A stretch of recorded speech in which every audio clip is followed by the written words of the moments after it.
J'ai réalisé que y avait tous mes biais cognitifs qui revenaient. Mon stress, mon angoisse, parce que j'avais l'impression qu'on n'acceptait pas cette personnalité de sensible. Mais à 35 ans, je me suis dit « Ok, c'est bon, c'est terminé. J'en ai marre qu'on me dicte ma conduite. » Bonjour, je m'appelle Mélissa. J'ai un papa qui était professeur des écoles pendant de nombreuses années. Aujourd'hui, il est à la retraite. J'ai une maman qui est encore en poste et qui est chef comptable. Un petit frère qui est né handicapé d'une hémiplégie. Mon frère, de par son handicap, il a très vite été suivi par des spécialistes de la santé, enfin des professionnels de santé, et notamment une orthophoniste. J'ai vraiment le souvenir d'une femme très douce, très à l'écoute, très empathique, très gentille. Et je voyais en fait au fur et à mesure les améliorations, les évolutions de mon frère. Et je me suis dit, waouh, incroyable en fait ce métier, ça amène du bien-être aux personnes. Et justement, je pense que de par ma personnalité très sensible, je me suis dit, mais en fait, c'est ça que je veux faire plus tard. Je me suis lancée dans des études de sciences du langage. Première année, ça me passionne. Deuxième année, je sens que c'est un peu plus compliqué et j'intègre la troisième année de licence. Et là, c'est un peu, je lâche. Et je me dis que je vais arrêter, que je ne vais pas être orthophoniste. Un peu à regret, mais je me sens pas capable. À ce moment-là, je me sens trop jeune, j'ai pas l'impression d'avoir la maturité et j'ai pas l'impression d'avoir la capacité. Et finalement, j'avais un cours à la fac qui s'appelait la sémiologie. C'était l'étude des signes. Donc pourquoi en publicité on va utiliser le vert pour tout ce qui est thématique lié à l'écologie. Je me suis dit voilà, je veux faire de la sémiologie. Je suis allée voir mon prof tout simplement. Il m'a dit écoute, si tu aimes bien la sémiologie, tu peux te lancer dans la communication. Donc quand j'ai été diplômée, j'ai tout de suite été embauchée par une association handisport qui avait pour ambition de créer le premier meeting international d'athlétisme handisport. Mon rôle, c'était donc de faire toute la partie communication et le meeting a pris de l'ampleur. On a eu besoin de l'aide de la Fédération d'athlétisme handisport. De manière un peu naturelle, la Fédé s'est un peu accaparé l'événement. On s'est dit voilà, c'est la fin de notre histoire, c'est pas grave, on a impulsé quelque chose de génial, on a fait des conférences sur la médiatisation du handisport, on a parlé handicap aux jeunes. Ça a été une superbe expérience, mais il est temps de passer à autre chose. Après le meeting, j'ai eu l'occasion de travailler vraiment dans une grande entreprise de finance et de comptabilité. J'ai commencé en tant que chargée de communication, puis très vite j'ai évolué en tant que chef de projet. Les travaux qui étaient sollicités par la direction étaient de plus en plus nombreux, dans des délais de plus en plus courts.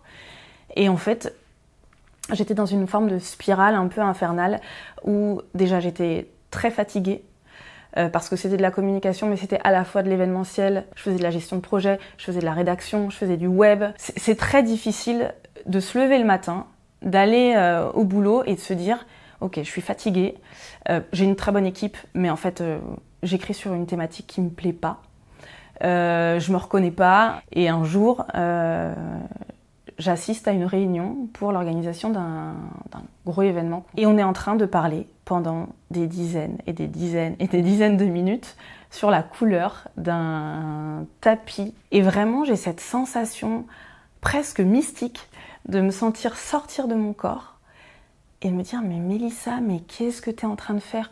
Et en fait, à ce moment-là, ça a été une forme de déclic pour moi. J'en ai parlé à ma directrice de communication avec qui je m'entendais très bien.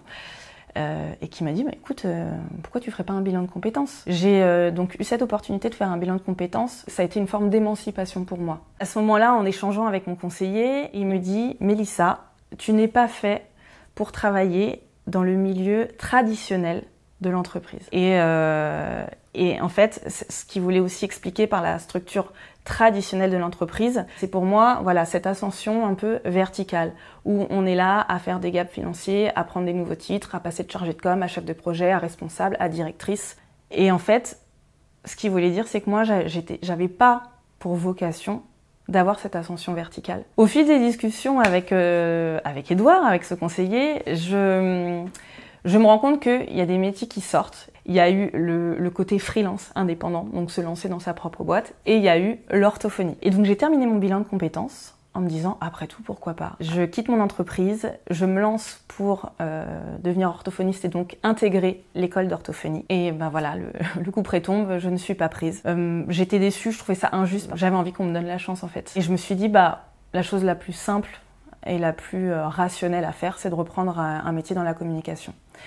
J'ai eu une opportunité d'intégrer un poste de chargée de coordinatrice communication en municipalité. Ça a été intéressant pendant un temps et puis j'ai réalisé que y avait tous mes biais cognitifs qui revenaient, mon stress, mon angoisse, parce que j'avais l'impression qu'on n'acceptait pas cette personnalité de sensible, mais à 35 ans, je me suis dit ok, c'est bon, c'est terminé, j'en ai marre qu'on me dicte ma conduite. J'ai pris rendez-vous avec ma directrice et je lui ai dit voilà, c'est terminé pour moi. Donc fin de contrat, j'étais en CDD heureusement. Et là, je me dis ok Mélissa, allez maintenant, t'as 35 ans, c'est bon, il faut vraiment que tu saches vers quoi tu vas te lancer. Et là, j'ai repensé à Édouard. Et je me suis dit, en fait c'est ça que je veux faire. Moi je veux être un Édouard. Je veux accompagner les gens. Je veux les aider dans leur épanouissement professionnel et personnel. J'ai suivi une formation qui était dispensée par un cabinet. Donc ce cabinet, c'est Garance et moi, qui est donc un cabinet de conseil en accompagnement auprès des femmes. Et je me suis complètement trouvée dans ce cabinet-là. Cette formation coche toutes les cases dont j'ai besoin. Ça a été une formation de 4 ou 5 mois, je ne sais plus, très intense parce qu'on aborde énormément de thématiques. On accompagne en parallèle quelqu'un, voilà, sur du bilan de compétences. Donc on est appuyé par un parrain, une marraine qui nous suit, qui nous donne des conseils. Et j'ai eu la chance d'être diplômée, certifiée plutôt en mai, et voilà. J'ai réfléchi un petit peu à tous les métiers qui étaient en lien avec l'insertion professionnelle et j'ai trouvé le métier de conseillère en insertion professionnelle. Et je me suis dirigée vers les jeunes pour travailler en mission locale. J'ai fait une immersion donc dans une mission locale pour voir déjà si le métier me plaisait et ça me plaît complètement. Aujourd'hui, j'aspire à être conseillère en insertion professionnelle parce que j'ai l'impression que ça coche toutes les cases de la Mélissa d'aujourd'hui. La dimension sociale, l'écoute active, l'intérêt pour la personne. Tout ça, c'est un melting pot de ce que j'ai envie d'être aujourd'hui.